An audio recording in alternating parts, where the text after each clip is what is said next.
అంటున్నారని వచ్చేసామండి. ఇక రాజమండ్రి పై నుంచి రైలు కింద నుంచి లండన్ నుంచి లడికిన రాత్రి వచ్చేసానండి. నేను వస్తా దరగారు మీ కోరికని గుమ్మడికాయంత బంగారాన్ని తీసుకొస్తున్నట్టు కుక్క ముట్టుకోకుండా కుక్క తోక ముట్టుకుంది విజయవాడ బస్ స్టాండ్. కుక్క తోక ముట్టుకున్న బంగారం మళ్ళీ మీరు ముట్టుకుంటారా లేదని 7 పాలేళ్ళు పెట్టించేసి ఏట్లో పడేపించానండి. 3 కోట్లు తీసుకెళ్లి మురికాలలో పడేశాను.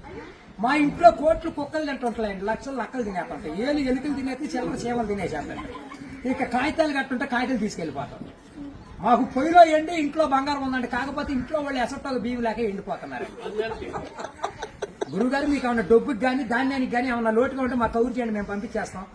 మా అడ్రస్ మండలం మతి యాగారం దాని పక్కనే ఉండదండి, మల్లెడుగు పక్కన పిల్లడుగు మా ఊరు. దానికి మా అడ్రస్ కి సాయంకాలం ఉత్తరం రాసేసి పోస్ట్ లో అయిపోకుండా పొయ్యిలో వేసేయండి. మీరు పరిగెత్తుకుంటూ వచ్చేసి పంటకాలం కాడ 10 నుంచి నేను 3 మురికాలలోకి అందించేస్తా డబ్బు. పగిలిపోయిన వాడి మీద వచ్చేస్తాను 10 కోట్లు మరి డబ్బు. అక్కడ బుట్టతో తీసి తట్ట మీద ఆరబెట్టుకోండి. అప్పుడు నేను చదువులో కాడ బాగా పాస్ అయ్యామండి. నేను చదువు సంకల వరకు చదివాలండి, గుడుంతాలు గుండెల్లాగా వచ్చేసి పాఠాలు పాదాల వరకు వచ్చేస్తే ఇంగ్లీష్ ఈదులు అమ్మడ పరిగెట్టేసింది. చదువు ఎక్కువైపోయి అబ్బాయి గారి సంతకం పెడతాం మర్చిపోయాను.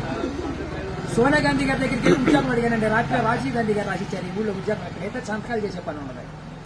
ఈ ఊళ్ళో ఉద్యోగం రాసాక ఒక పని దొరికిందండి. ఈ మధ్యన ముసలి వాళ్ళంతా ఉండకూడదని పొద్దున్న మా డిపార్ట్మెంట్కి ఆర్డర్ వచ్చింది. ముసలి ఉన్న కాడి నుంచి అత్తాకోడళ్ళు పోట్లాడుకుంటున్నారు. అత్తలు అడుగులో పడిపోతుంది, కోళ్ళు వచ్చి గొంతులో పడిపోతుంది, మంచం ఎక్కేస్తుంటే అల్లుడళ్ళు అటుకు మీద కూర్చోండి.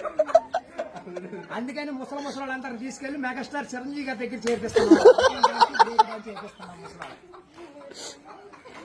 గురువు గారు దసరా పండుగ రోజున మా ఊళ్ళో ఏప్రాల్ పందాలు వేపిస్తున్నా నాపరాల మీద.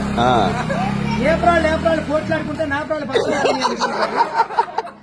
ఇప్పుడు సమరాత్రి గారు వెళ్ళి చౌన్ చేస్తుంటే, మునసూప్ గారు వెళ్ళి ముడేస్తుంటే, కర్ణం గారు వెళ్ళి కాగితాలు రాస్తుంటే, ప్రెసిడెంట్ గారు వెళ్ళి పెళ్లి చేసేస్తున్నారు.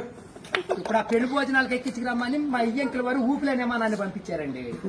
విమానానికి ఊరు చివరికి వచ్చాక ఊపి ఎక్కిపోయి కృష్ణానదిలో పడిపోయింది. నేను వచ్చి మీ బాజార్లో పడిపోయింది. ఇవాళ ఛార్జీకి మీరు 500-600 ఇచ్చారంటే ఛార్జీ డబ్బులు పెట్టుకొని వెళ్ళి కాకినాడ వెళ్ళి కాఫీ తాగి అక్కడ మీ పేరు పేపర్లు వేసేస్తాను. ఈసారి గారు ఇప్పుడు రాబోయే కాలానికి కాబోయే సీఎం గారు మీ పేరు పేపర్లో వేపించేస్తానండి. ఈనాడు పేపర్లో వేపించానంటే ఆంధ్ర జ్యోతులు అక్షరాలు లేకోకుండా వచ్చేస్తాను. చదువుకున్నవాడు చదువుకోవచ్చు, చదువులేనివాడు చదువు. దర్గారు మన ఊరంతా ఖాళీగా ఉందని సాయంకాలం మన ఊరు కాలంలో